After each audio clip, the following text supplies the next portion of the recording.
दोस्तों, आज के इस एक्सप्लेनर में हम पूर्वी दर्शन के कुछ सबसे गहरे और रहस्यमयी रास्तों का सफर तय करने वाले हैं। एक ऐसी जर्नी जहां हम मानवीय चेतना, आध्यात्मिकता और दो बिल्कुल विपरीत दिशाओं के उस भयंकर टकराव को समझेंगे जिसने सदियों से विचारकों को उलझाए रखा है। तो चलिए सीधे इस रहस्य में उतरते हैं। ओके, अब सीधे इस चौंकाने वाले विचार को देखिए।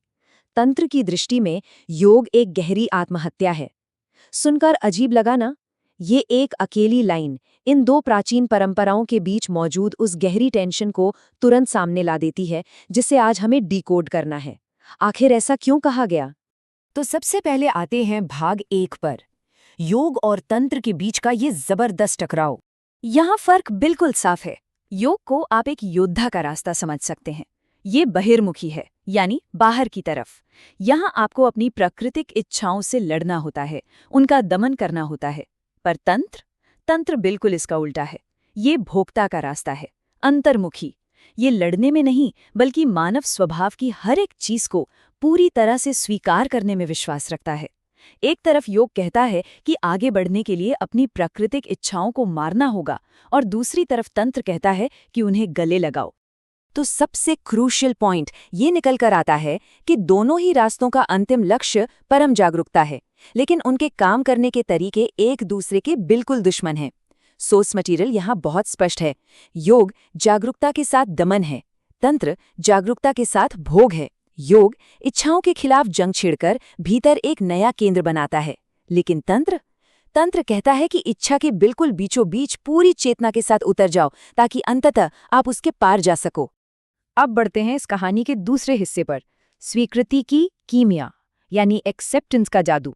स्रोत के अनुसार तंत्र में द्वैत यानी अलगाव जैसी कोई चीज नहीं होती। आप लड़कर कभी एकता हासिल नहीं कर सकते।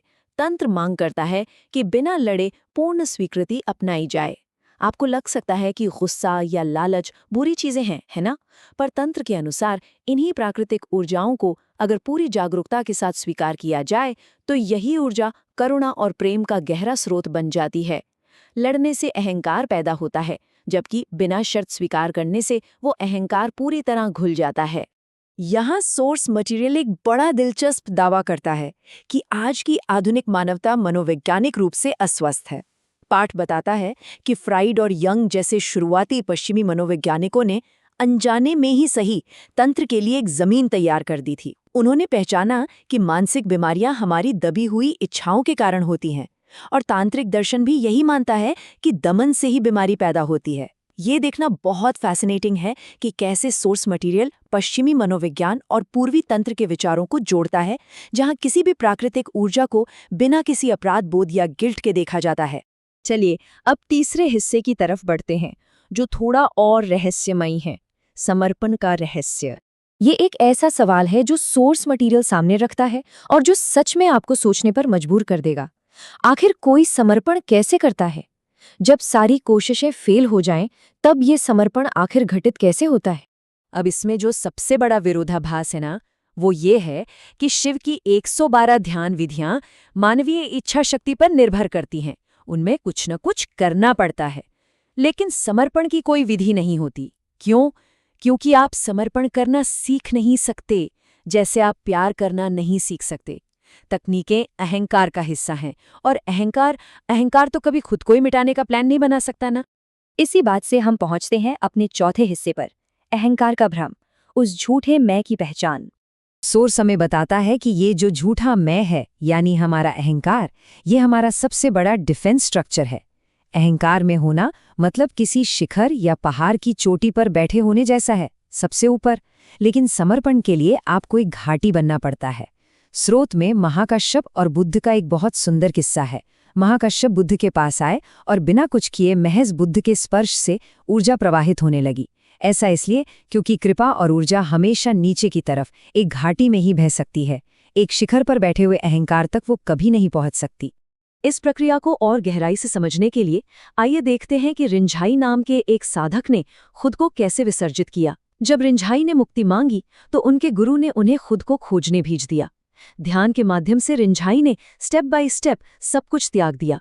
पहले ये महसूस किया कि ये भौतिक शरीर उनका असली रूप नहीं है। फिर मन को विचारों के दृष्टा के रूप में बिल्कुल अलग पाया। उसके बाद जाना कि जिसे आत्मा कहते हैं वो भी महज इकट्ठा की हुई जानकारी है। और अंत में सब कुछ त्याग कर वह शुद्ध शून्यता तक पहुंच गया।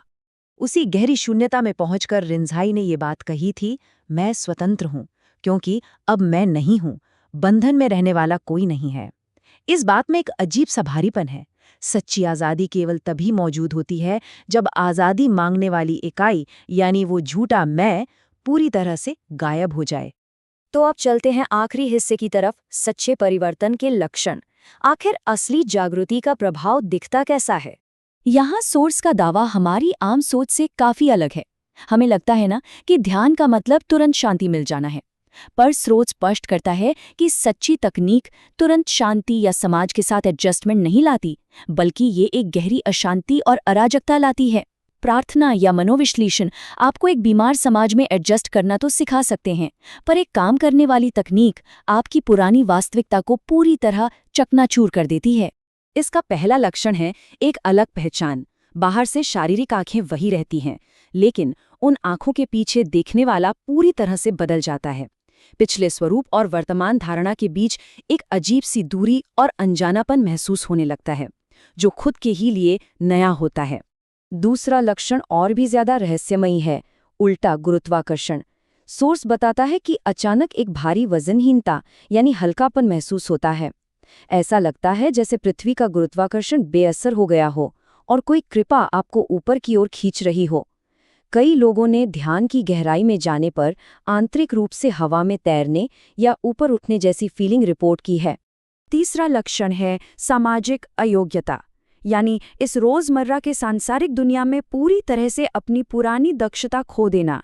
स्रोत इसे बड़ा खूबसूरती से एक ऐसे बच्चे से कंपेयर करता है जो परिपक्वता में कदम रख रहा हो।